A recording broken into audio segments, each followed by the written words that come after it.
Nicholas Pooran, Mitchell Marsh దెబ్బకు sun Risers Hyderabad వెలువెల్లాడిపోయింది.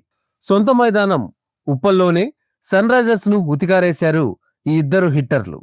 దీంతో sun Risers పై LSG ఘన విజయం సాధించింది. భారీ అంచనాలతో బరిలోకి దిగిన సన్ రైజర్స్ హైదరాబాద్ పరాజయం పాలైంది. 300కు పైగా పరుగులు సాధిస్తుందని అనుకున్న మ్యాచ్లో కనీసం 200 మార్కు కూడా దాటలేకపోయింది ఎస్ఆర్హెచ్. కేవలం 190 పరుగులు మాత్రమే చేశారు. 16.1 ఓవర్లలోనే ఈ లక్ష్యాన్ని ఛేదించింది లక్నో. భారీ అంచనాలతో బరిలోకి దిగిన సన్ రైజర్స్ హైదరాబాద్ పరాజయం పాలైంది. భారీ పరుగులతో రికార్డుల మోత మోగిస్తున్న సన్ రైజర్స్ను తక్కువ స్కోర్కే కట్టడి చేయడంలో లక్నో బౌలర్లు సక్సెస్ అయ్యారు. భారీ హిట్టర్లను కలిగిన ఎస్ఆర్హెచ్ను కేవలం 190 పరుగులకే పరిమితం చేశారు. అయితే సహజంగా హైదరాబాద్ ఆడే ధనాధన్ ఇన్నింగ్స్ ఈ మ్యాచ్లో ఎల్ఎస్జి ఆడింది. మరీ ముఖ్యంగా నికోలస్ పూరన్ పూనకం వచ్చినట్లుగా ఆడాడు. 191 పరుగుల విజయలక్ష్యంతో బరిలోకి దిగిన లక్నో టీం ఆరంభంలోనే ఓపెనర్ మార్క్రమ్ వికెట్ కోల్పోయింది.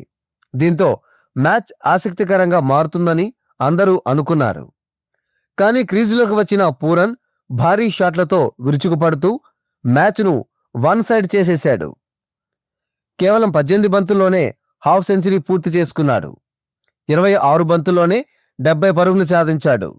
దీంట్లో 6 ఫోర్లు 6 సిక్సర్లు ఉన్నాయి.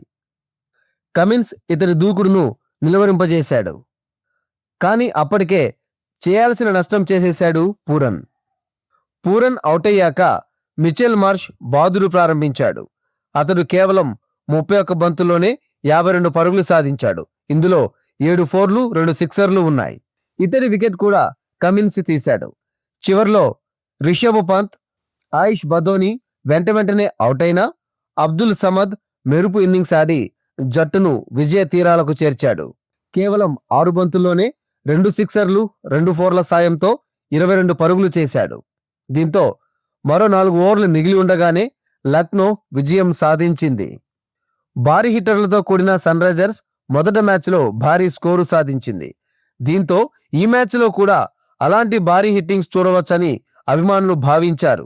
కానీ ఎల్ఎస్జి బౌలర్లు హైదరాబాద్ ఆటలు సాగనివ్వలేదు. ఓపెనర్ అభిషేక్ శర్మ, గత మ్యాచ్లో సెంచరీ వీరుడు ఇషాన్ కిషాన్ వరుస బంతుల్లో అవుటయ్యారు. శార్దుల్ ఠాకూర్ అద్భుతమైన బంతులతో వీరిని పెవిలియన్కు పంపాడు. ఆ తర్వాత హెడ్ కాసేపు మెరుపులు మెరిపించాడు. 28 బంతుల్లో 47 పరుగులు సాధించాడు. ఇందులో 5 ఫోర్లు 3 సిక్సర్లు ఉన్నాయి. ఇతడిని ప్రిన్స్ యాదవ్ అవుట్ చేశాడు. ఇక నితీష్ కుమార్ రెడ్డి 32 పరుగులు, క్లాజన్ 26 పరుగులతో ఇన్నింగ్స్ను చక్కదిద్దే ప్రయత్నం చేశారు. కానీ వారిలో నితీష్ను రవి బిష్ణల్ అవుట్ చేయగా క్లాజన్ అనుకోని విధంగా రనౌట్ అయ్యాడు. చివర్లో అనికేత్ వర్మ కేవలం 13 బంతుల్లోనే 36 పరుగులు సాధించాడు. అందులో 5 సిక్సర్లు ఉన్నాయి. కెప్టెన్ కమిన్స్ 4 బంతుల్లో 18 పరుగులు, అందులో 3 సిక్సర్లు బాదడంతో సన్ రైజర్స్ 109 పరుగులు చేయగలిగింది.